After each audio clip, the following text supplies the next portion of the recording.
Barbie Sue funeral, ipinasilip sa publiko. Jerry Yan nagsalita na sa pagpanaw ni Barbie Sue. Kung bago ka lang sa channel na ito, huwag kalimutang mag-like, share, comment, and subscribe.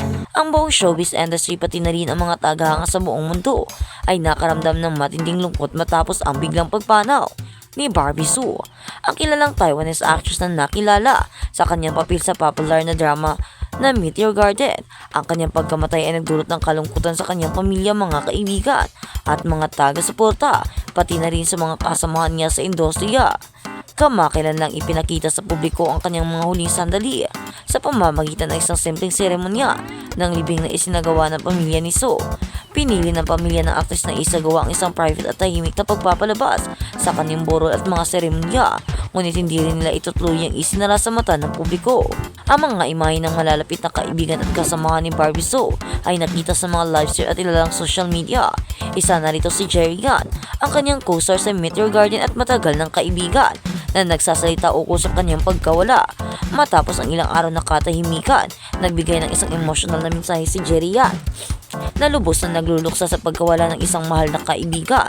Ayon sa kanya, hindi madali tanggapin ang pagkawala ni Barbie, ngunit pinipilit niyang magpatawad at magpasalamat sa mga magagandang alaala na iniwan nito sa kanya. Nagpasalamat din siya sa lahat ng mga tagahanga at kasamahan sa industriya na patuloy na nagbibigay suporta sa pamilya ni Barbie Sue sa kabila ng matinding sakit.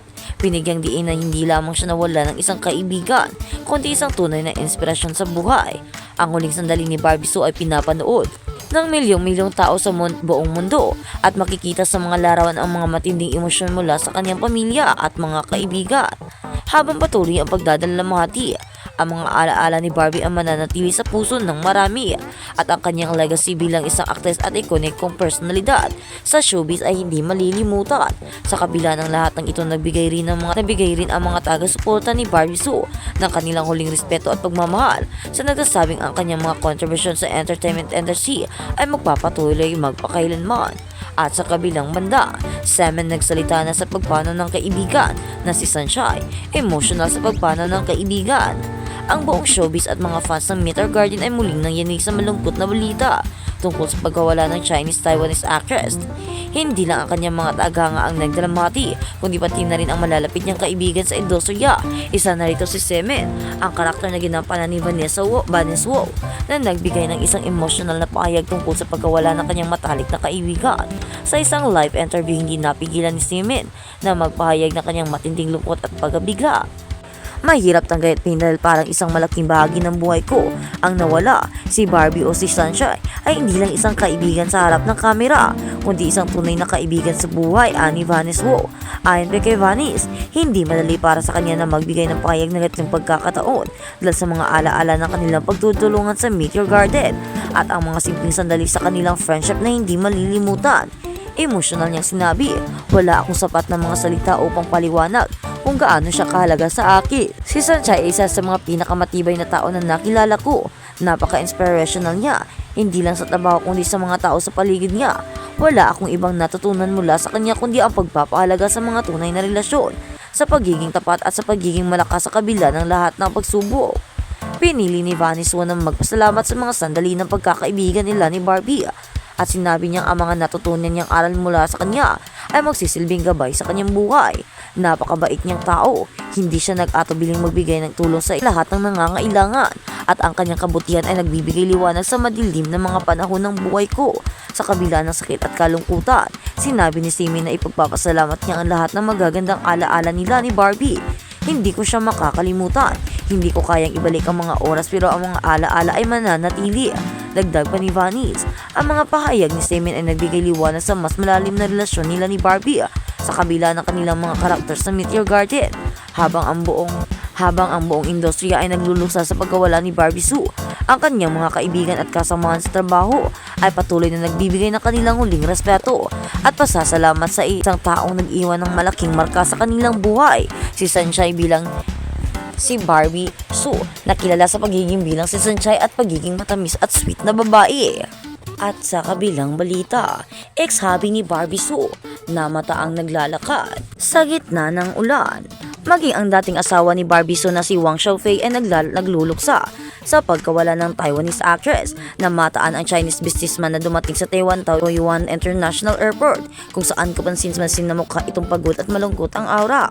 Nang lapitan ng mga reporters, makikita ang dating asawa ni Barbie na pinagdikit nito ang mga kamay at nagbaw sa mga ito. Please say more good things about her, say ni Xiaofei at naglakad na ito palayo. Dagdag pa niya, Barbie is my family. Viral rin ang video nito kung saan makikitang naglalakad ito sa ulan at basang-basa. Matatanda ang 2011 nang ikinasal sina Barbie Su at Wang Xiaofei at ipinagkaloob sila ng 2 anak. Taong 2021 naman nang sila ay ma-divorce. Naging laman ng balita ang dalawa dahil sa kanilang naging sampahan ng mga kaso. Matatanda ang kinasuhan ni Barbie ang dating asawa pati na rin ang ina nitong si Zablan sa ginawa nitong pag-iinsulto sa social media platforms na Weibo at Douyin. Nitong nakaraang taon, sinabi ni Xiaofei sa media na ginamit ng Taiwanese actress ang obtained credit card para ipamili ng mga regalo kay Johnny Up.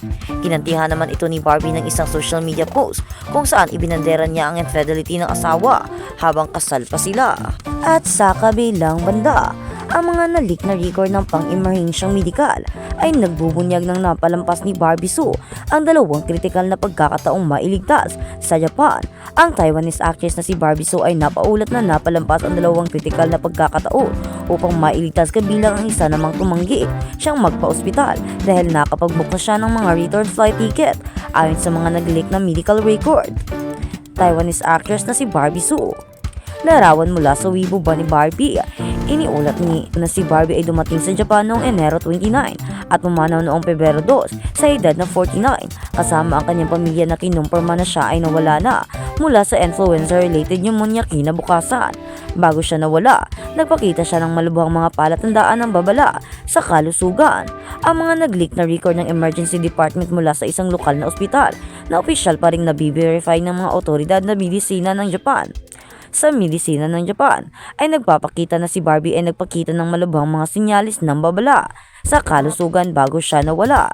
Bumaba sa 89% ang level ng oxygen niya sa dugo at nakita ng mga doktor ang mga basang-basa na ralis na nagpapahiwatig na pinsala sa baga. Sa kabila nito nakatanggap lamang siya ng antipyretic na gamot sa halip na ma-admit sa ospital. Iginiit na aktres na bumalik sa kanyang hotel para sa pagmamasid na nawawala ang unang kritikal na pagkakataon para sa paggamot. Matapos irekomenda ng mga medical staff na ilipat siya sa Tokyo General Hospital noong February 1, tumanggi si Barbie at ang kanyang pamilya na binanggit ang kanilang pre-book return flight. Ito ay tinuturing na kanyang pangalawang napalampas na pagkakataon para sa napapanahong interbensyong medikal.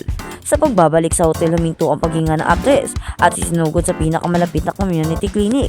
Ang isang CT scan ay nagpakita na ang kanyang mga baga ay pumuti na nagpapahiwatig ng isang malubhang kondisyon.